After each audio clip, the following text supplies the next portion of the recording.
I have to click join with computer audio every time I do this. Okay. Alyssa's not here. Everyone else is. Let me get Sarah in for study hall. And let me close this door.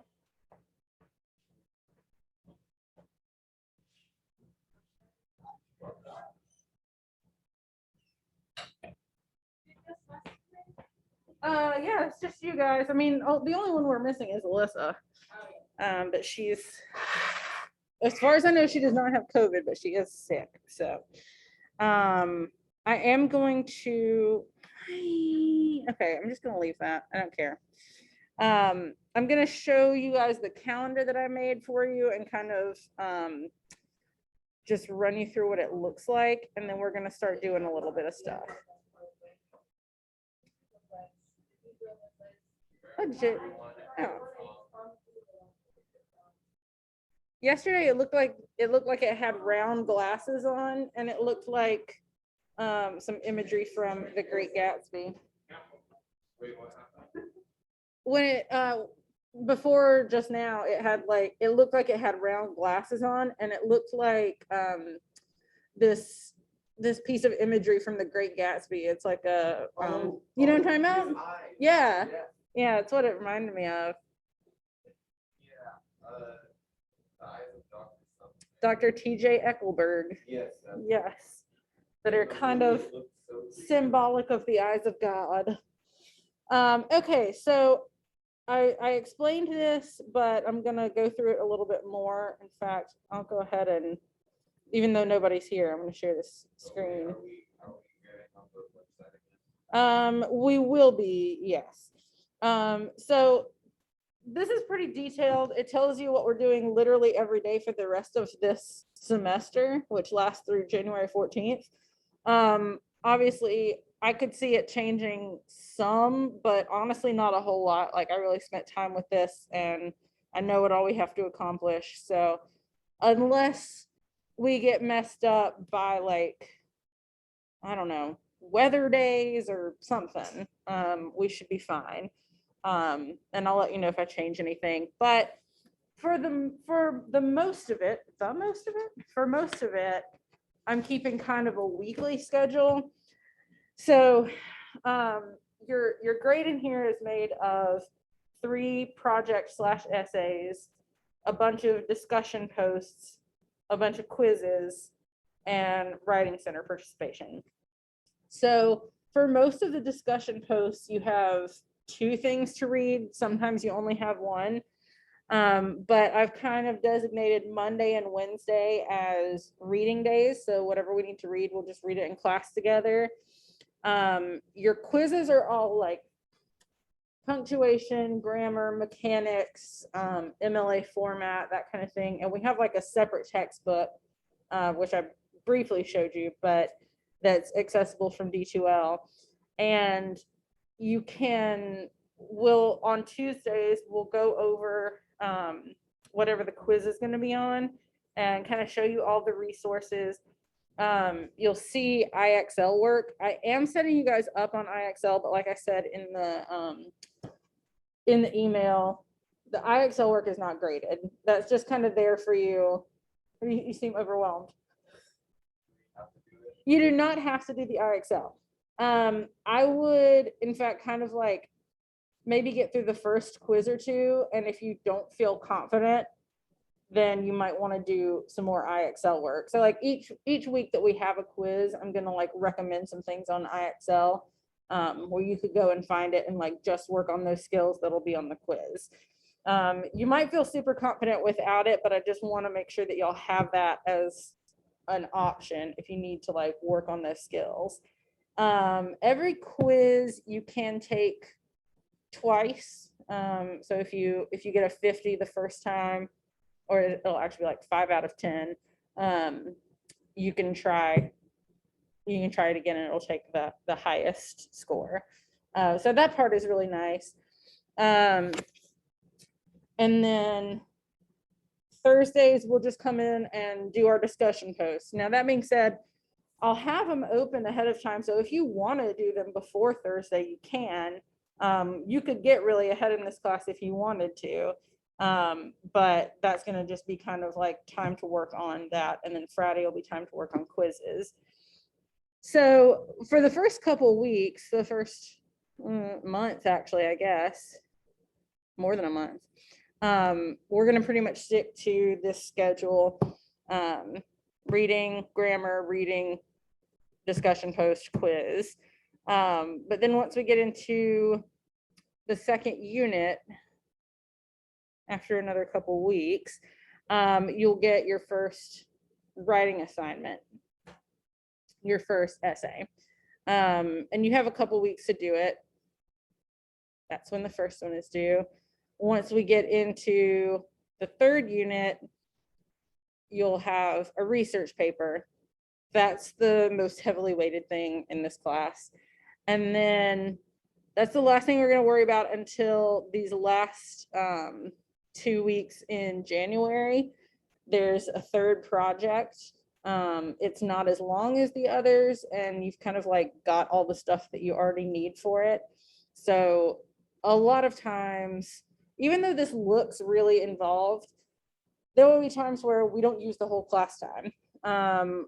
Like for instance, for this project, Dear Reader, it's not actually that long. I don't know that we need 2 whole days to work on it.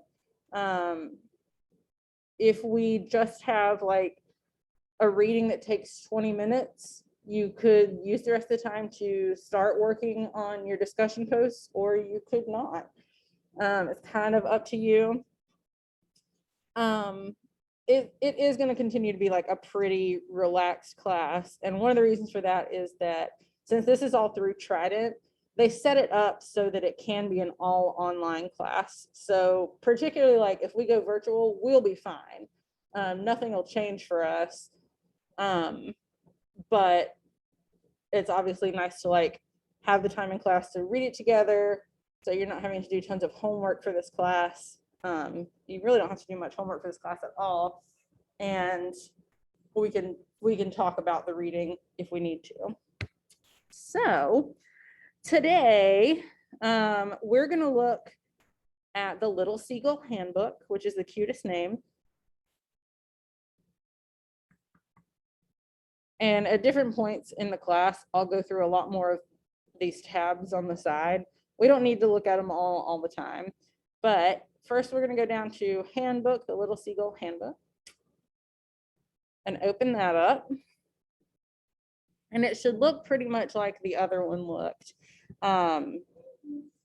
It's a lot of stuff. We're not reading this whole textbook, for the record. It's a lot. I think I might have a physical copy of it if anybody ever wants.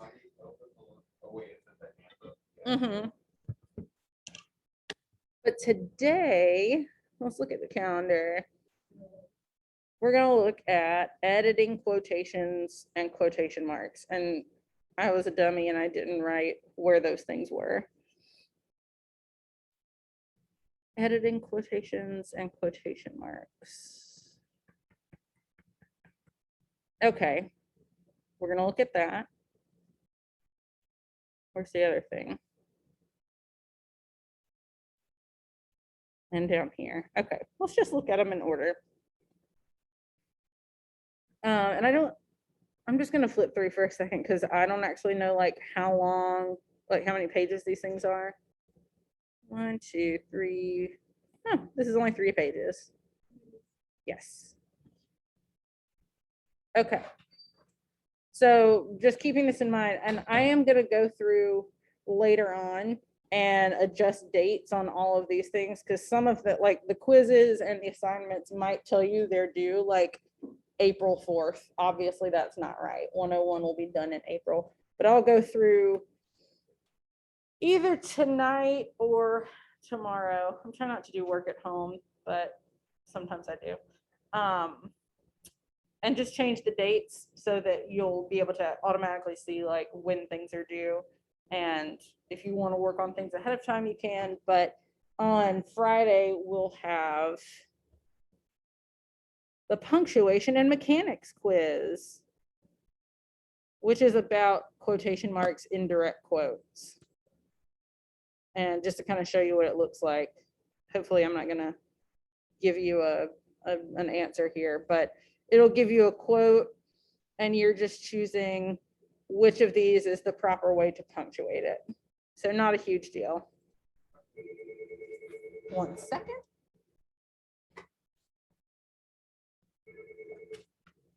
Hello. Okay, she's in the bathroom right now. When she gets back, I'll send her. Okay. Bye. Why don't we forget to tell Sarah to go home? Yeah. It's like Sarah O'Connor for dismissal. And I was like, well, she is in the bathroom. I hope she's not sick. She's not technically.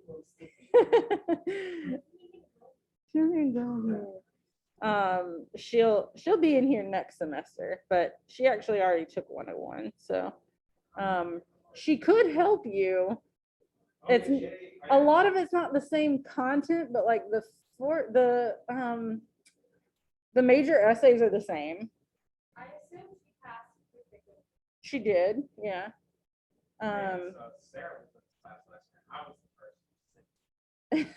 Yes, you guys have just switched roles.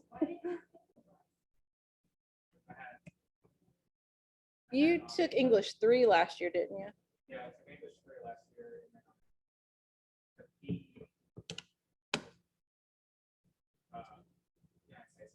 Which I assume that I didn't know why you weren't in my English 3 class last year, but I guess it was probably like a scheduling thing why you had to take it online.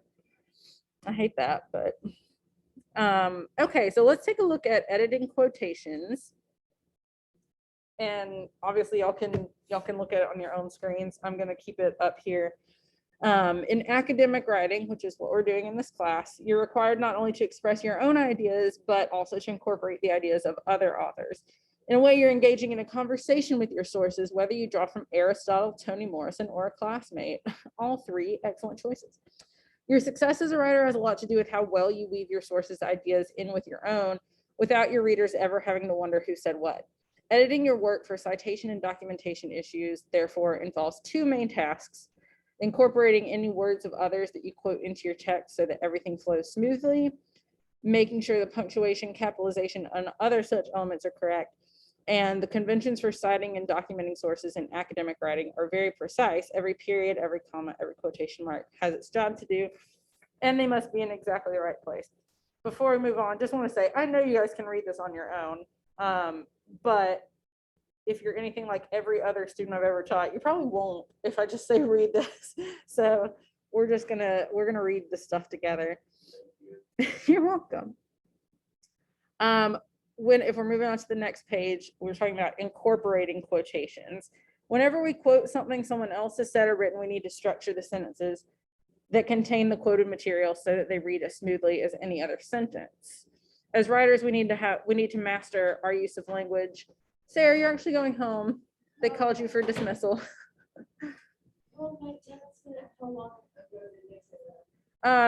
Like probably 3 minutes. I told him you were in the restroom and I'd send you down as soon as I could. Bye, Sarah. Have a good day. Bye. Bye. See ya. We'll miss you. Okay. I feel like that's how we should say goodbye to each other every day. Just really make you feel like you're going to be missed. As writers, we need to master our use of language in much the same way that musicians have to master their instruments. Hey, music infusion. And in both cases, it's not easy. Just as musicians play together in an orchestra or a garage band, have to coordinate with one another in tempo, key, and melody, you have to make sure that your words and those of others that you quote fit together smoothly. One good way to begin checking a draft to see how well any quotation has been incorporated is to read it aloud, or better yet, get someone else to read it aloud to you. That's so true.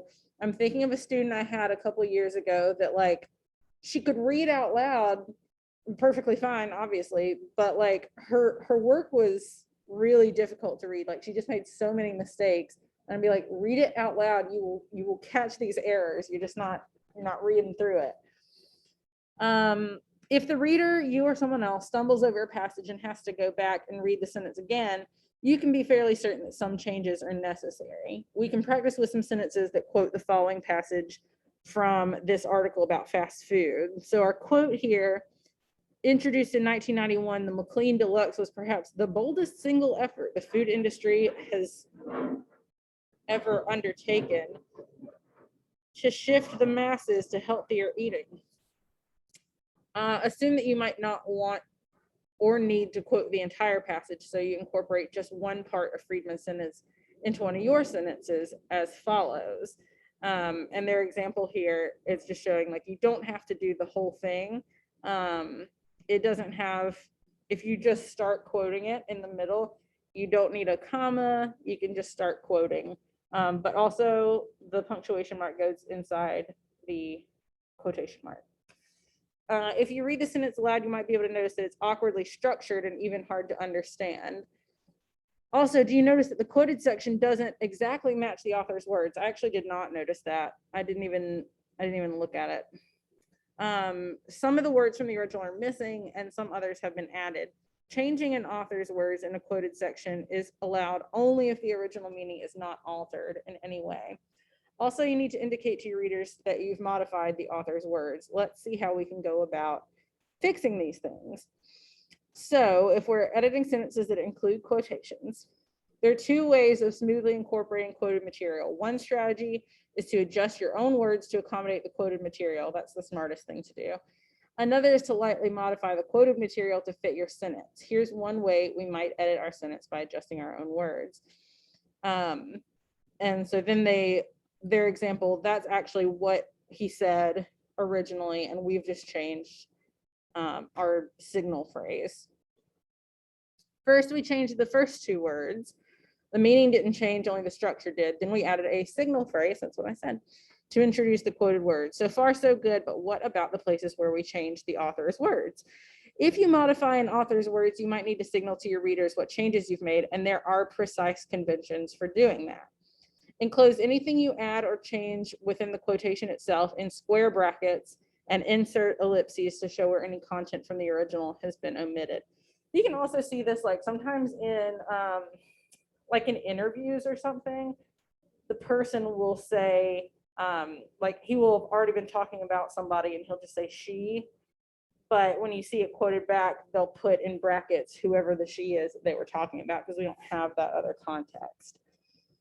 With minimal changes, the sentence now has all the necessary parts and reads smoothly. Note the two things we've done to modify the quotation. Enclose the words we added in square brackets and inserted ellipses in place of the 6 words that were omitted.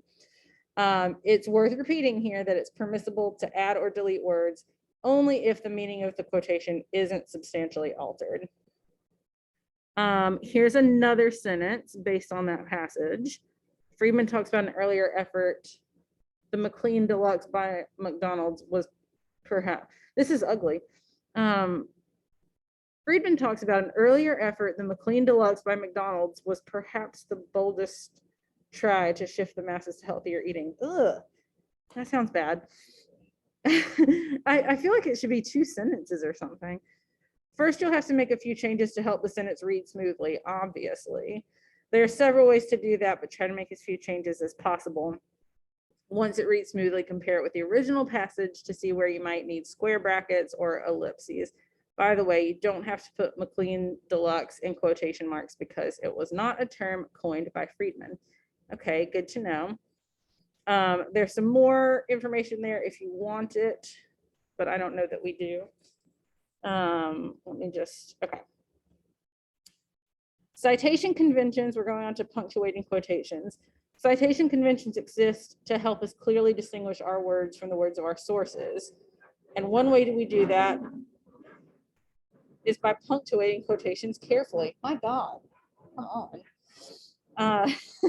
I'm trying to talk. Jeez. When you quote someone's exact words, you need to attend to 4 elements: quotation marks, capitalization, commas, and end punctuation. These elements let your readers know which words are yours and which are the words of someone else. MLA, which is what we're going to primarily focus on, requires marking changes in capitalization at the beginning of a quotation, while APA does not, and will follow MLA.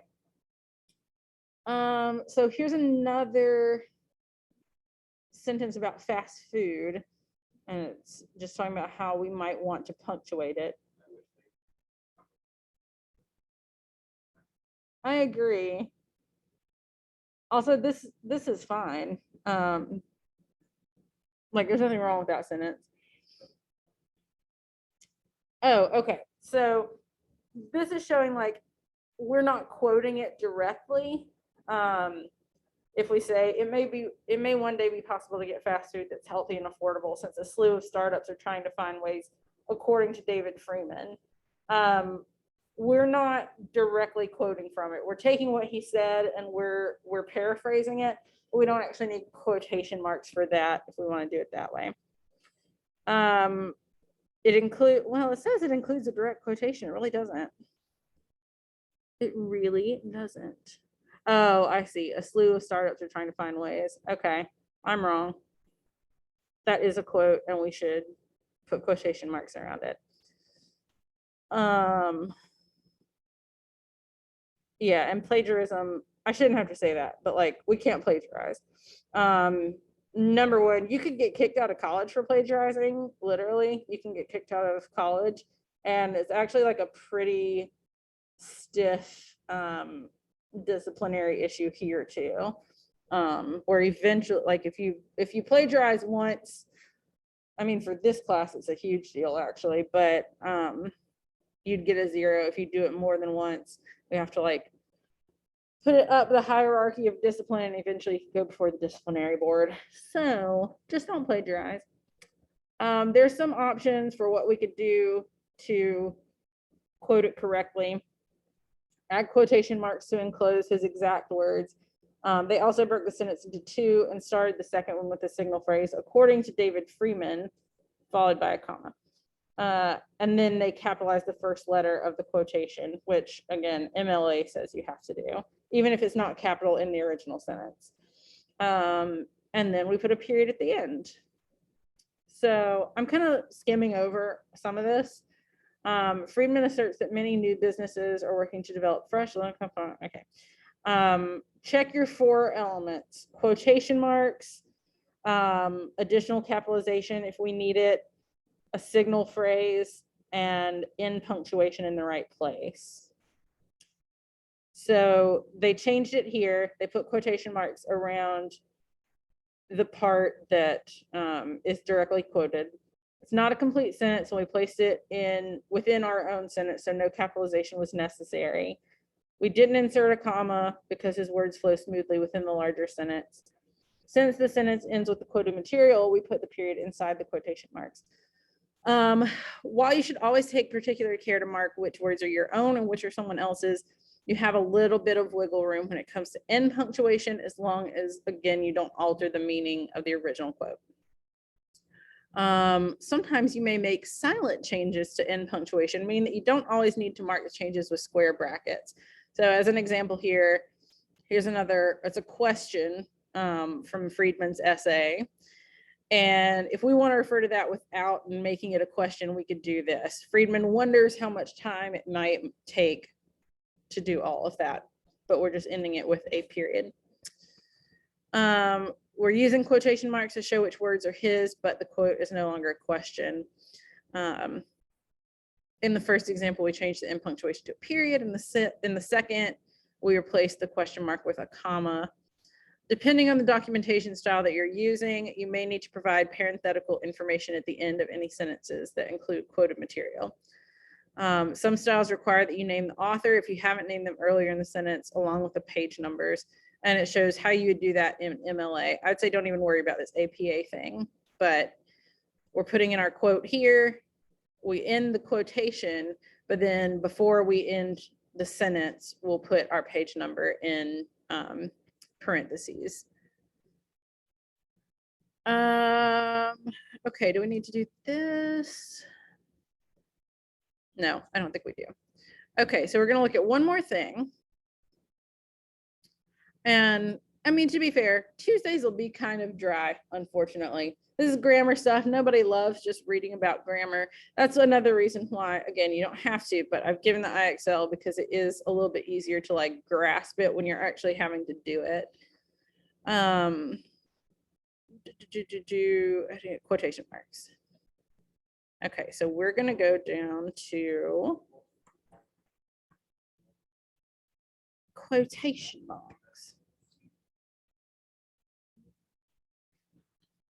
Cheeses? Tuesday. It's Tuesday, isn't it? Oh.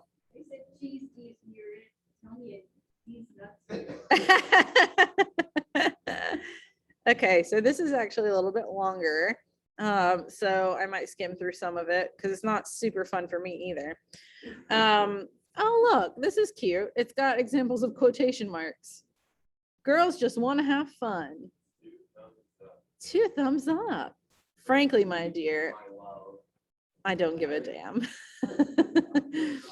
Just to show you some ways that quotation marks are used. I didn't, okay. To indicate a song title, that one. To indicate, to cite praise for a movie, that one. Or to set off dialogue, which is that.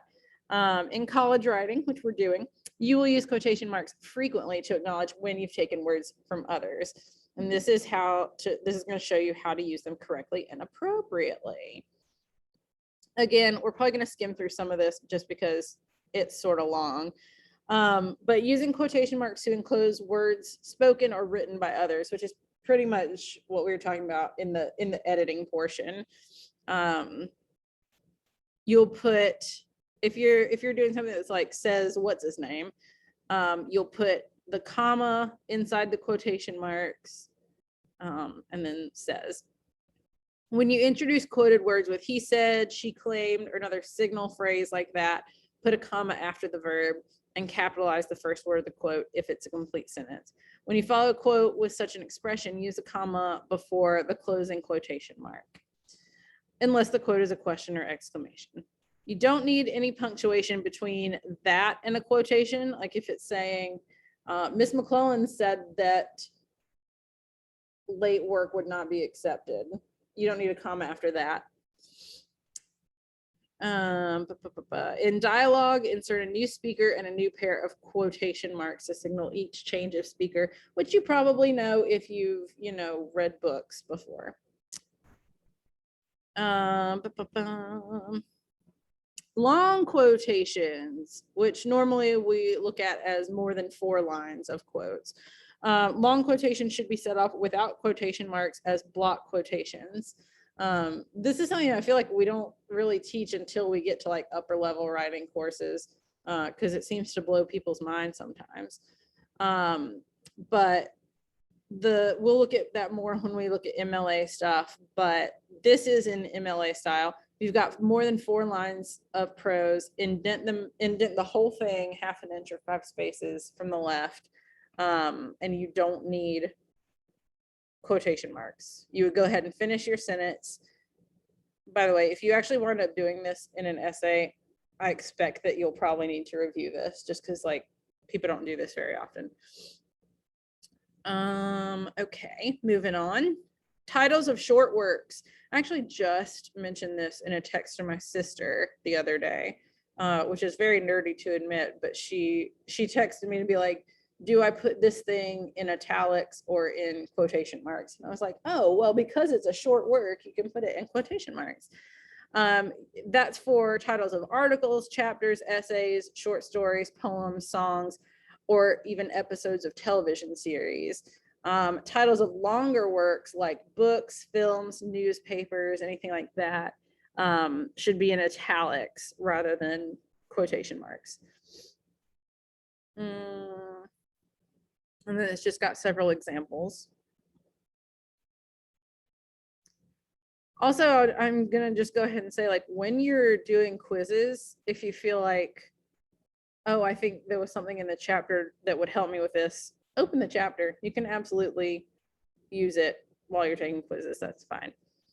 And single quotation marks. If you quote a passage that already contains quotation marks, whether they enclose a quotation or a title, change the inner ones to single quotation marks.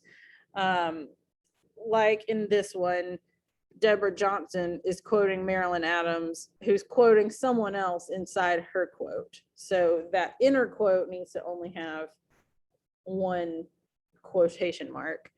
And there's another example of that. Is this our last one? No, not quite. Oh, nope. There's just more than I thought. Okay, with other punctuation. When other punctuation follows material in quotation marks, it should go inside the closing quotation mark in some cases and outside in others. We're not going to even think about ones that are normal in other countries because we're just all in America for today. Put commas and periods inside closing quotation marks. People get confused on that one sometimes. They want to put the period outside the quotation marks, but that's not the rule. Semicolons and colons, put them outside the closing quotation marks. I'm not gonna lie, I think that I didn't know that. This is teaching me something today. I thought it all went inside the quotation marks. Oh well. Question marks and exclamation points go inside the quotation marks. Parenthetical documentation. When you provide parenthetical documentation for a quotation, put the documentation after the closing quotation mark, but before the end punctuation. And there's an example there, which I pointed out sometime earlier today too. And then, okay. It's getting hung up. Words discussed as words. Oh, okay. Using quotation marks around a word that you were discussing as a word. Like in the mayor's speech, you will hear the word ventilator 8 times, or most American dictionaries call for 1 T in the word benefited. So if you're talking about a word and quoting the word, you use quotation marks.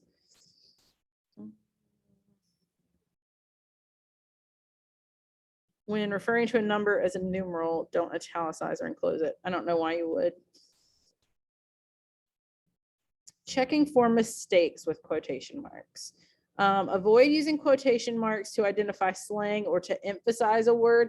I feel like people do this on signs sometimes, and it's so frustrating. They'll be like, peaches for sale. And it's like, are they not really for sale? It's a weird place to put quotation marks. Or like, welcome to grandma's house. And I'm like, what is it if it's not grandma's house? I know. Like, I don't know. It makes you feel like, yeah, exactly. Like it's just a euphemism.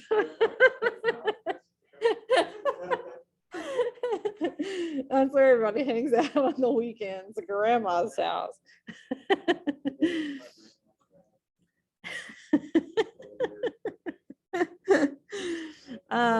It does seem weird sometimes, like for slang, appearing hip is important to many parents in New York. It sounds kind of condescending, like you don't need that.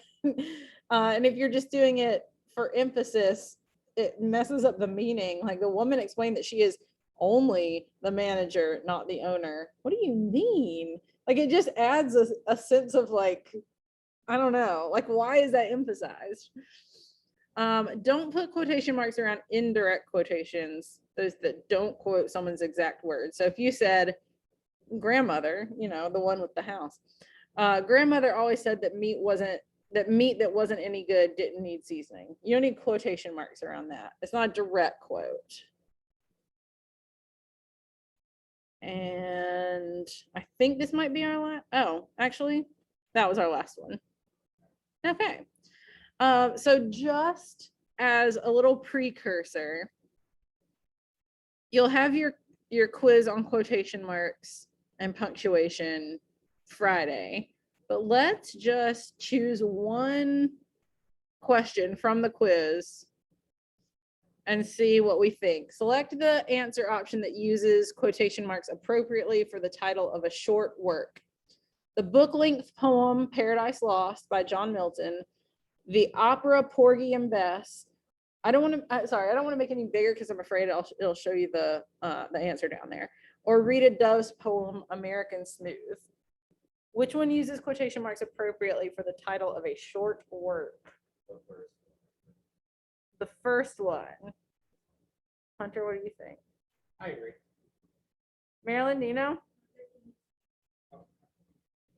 For the title of a short work, the book-length poem Paradise Lost, the opera Porgy and Bess, or Rita Dove's poem American Smooth.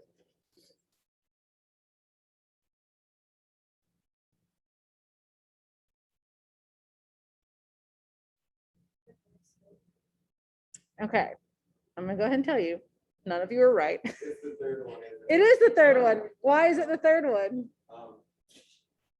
Because it didn't have like the vibe on Milton after it had it. Oh, actually, it doesn't have to do with that. I almost feel like that I didn't know what the question was before I chose this one. I almost feel like they're trying to trip you up in this one because the answer is actually pretty clear if you're reading the question really closely. It says for the title of a short work, the book-length poem, the opera, which would be long, or this poem, which we have to assume is like a normal length Why poem. did it have to do that whole book? Like, I don't know. Let's look at a different one. that's interesting. The following sentence may be missing quotation marks, or like which one's done correctly. Do you think I should focus on Frost's personal life? Sonia asked Carlos, or concentrate solely on his poetry. Oh, this one's actually really interesting because it's a question, but it interrupts the question to do the little tag. Because automatically I was thinking, shouldn't there be a question mark right here? But since it goes on after. I think it's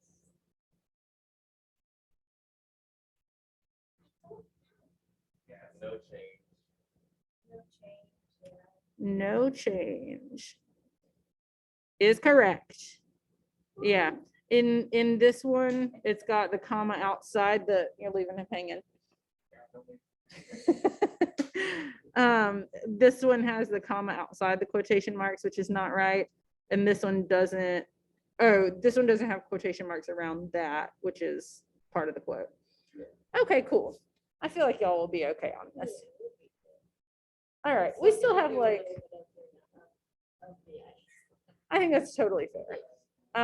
It can only help you. Okay, we have like 13 minutes left, but we're gonna call it. Use your elbow.